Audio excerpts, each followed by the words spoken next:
9 जनवरी की सुबह सूरत स्टेशन से निकलकर मैं वर्मा चाचा के साथ उनके कमरे पर पहुंच चुका था। मेरे लिए सब कुछ नया था। कमरे की दीवारें नई, शहर नया, लोग नए, बोलने का तरीका अलग, और सबसे बड़ी बात, मैं अपने घर से बहुत दूर था। गांव में अगर कोई परेशानी आती थी तो किसी न किसी अपने को बुला सकता था, लेकिन यहाँ मैं एक अनजान शहर में था। मेरे पास बस कुछ सामान था और दिल में बहुत सारी उम्मीदें। मैं कमरे के एक कोने में बैठा रहा, फिर मुझे अपने दोनों भाइयों की याद आई। मैंने फोन उठाया और नंबर मिलाया। कुछ देर बाद फोन उठा, मैंने कहा, भैया मैं सूरत आ गया हूँ। दूसरी तरफ से जवाब आया, ठीक है किशोर, मैं आ रहा हूँ तेरे पास, तो पता भेज देना। बस इतनी सी बात हुई और फिर फोन कट गया।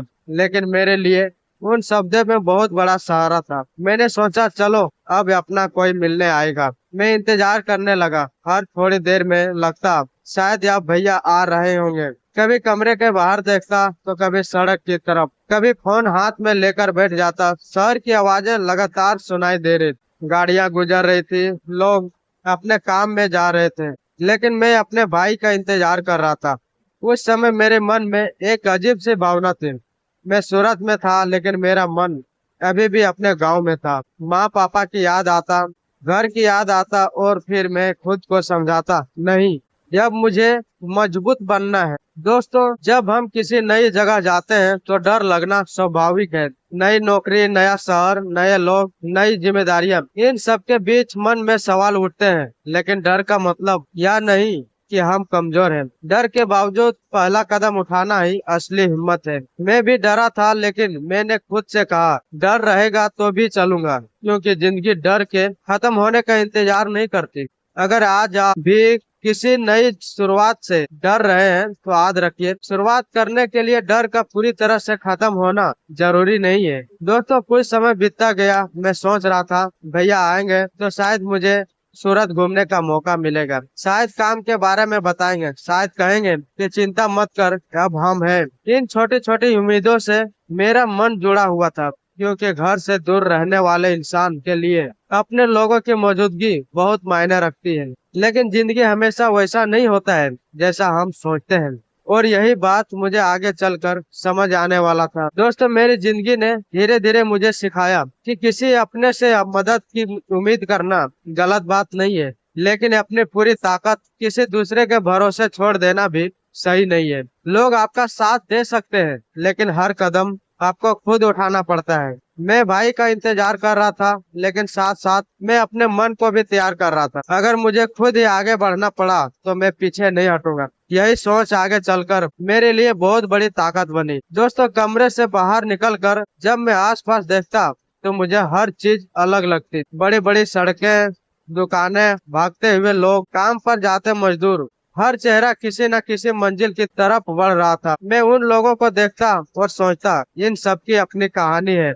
और अब मेरी कहानी भी किसी शहर का हिस्सा बनने वाला है। मैं गांव से आया था, मेरे पास कोई बड़ी पहचान नहीं था, लेकिन मैंने यह तय कर लिया था कि पहचान मिले या ना मिले, मेहनत में कमी नहीं आने दूंगा। दोस्तों, जब हम किसी नई जगह पर जाते हैं तो कोई वहाँ हमारा परिवार, हमारी पहचान नहीं बन सकता। हमारे पुराने रिश्ते हमें हमेशा आगे नहीं बढ़ा सकते। वहाँ हमें अपने काम से पहचान बनानी पड़ती है। मैं भी यही करने वाला था। मेरे पास केवल एक चीज था, और वो था मेहनत करने की इच्छा। और मैंने मन ही मन में कहा कि आज कोई मुझे नहीं जानता, लेकिन कल मेरी मेहनत मेरी पहचान बनेगी। यही सोच हर उस इंसान के लिए जरूरी है जो जिंदगी में आगे बढ़ना चाहता है।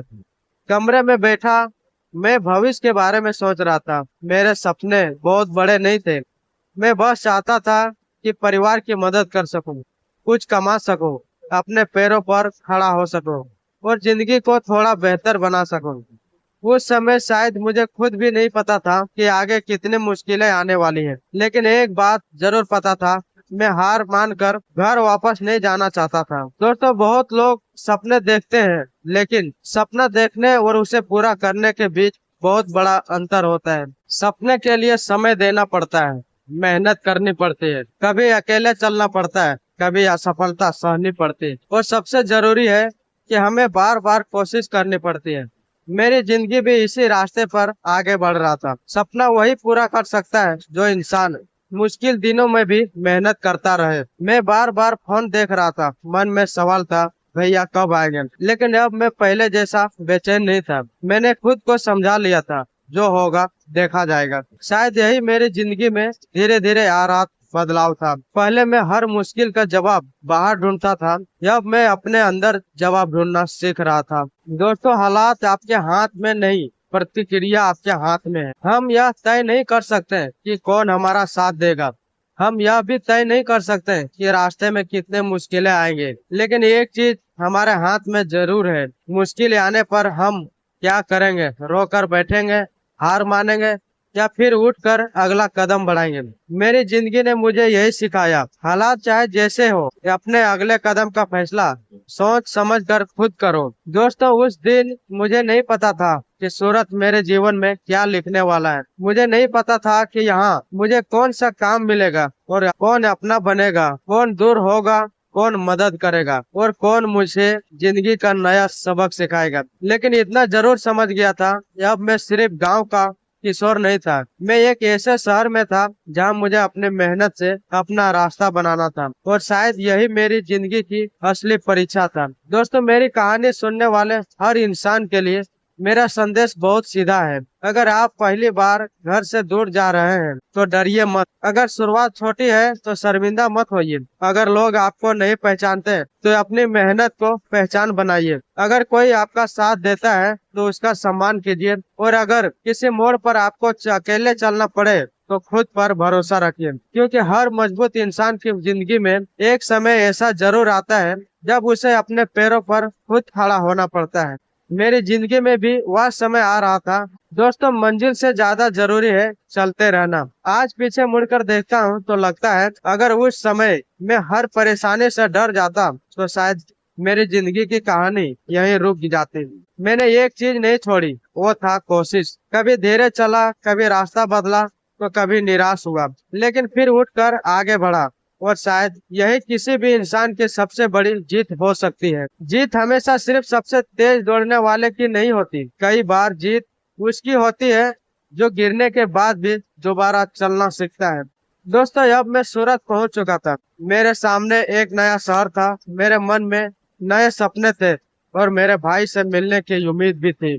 लेकिन सवाल यह भी बाकी था, क्या मेरा भाई सच में मुझसे मिलने आया कि नहीं? अगर आया तो कहाँ मिला, उसने मुझे देखकर क्या कहा, और सबसे जरूरी बात, क्या उसके बाद मेरी जिंदगी में काम की शुरुआत हुई? यही वह मोड़ था जहां सूरत में मेरी असली कमाई और संघर्ष की जिंदगी शुरू होने वाले। वीडियो के अंत में मैं इतना कहूंगा कि अगर मेरी यह रियल लाइफ स्टोरी आपको अपनी जिंदगी की याद दिलाती है तो कमेंट में लिखिए, मैं हालातों से हारूंगा नहीं। अगर आपको लगता है कि मेरी कहानी किसी ऐसे इंसान को हिम्मत दे सकती है जो आज अपने घर से दूर संघर्ष कर रहा है, तो इसे शेयर जरूर करें, लाइक करें, और किशोर दास स्टोरी को सब्सक्राइब करें, क्योंकि यह सिर्फ मेरी कहानी नहीं है, यह उन लाखों लोगों के संघर्ष की आवाज बन सकती है जो अपने परिवार के लिए घर से दूर जाकर मेहनत करते हैं। और याद रखिए, घर से दूर जाना मुश्किल है, लेकिन अपने सपनों से दूर हो जाना उससे भी बड़ा हार है। दोस्तों, अगले भाग में जानते हैं भाई से मुलाकात और सूरत में मेरी जिंदगी की असली शुरुआत। जय हिंद दोस्तों।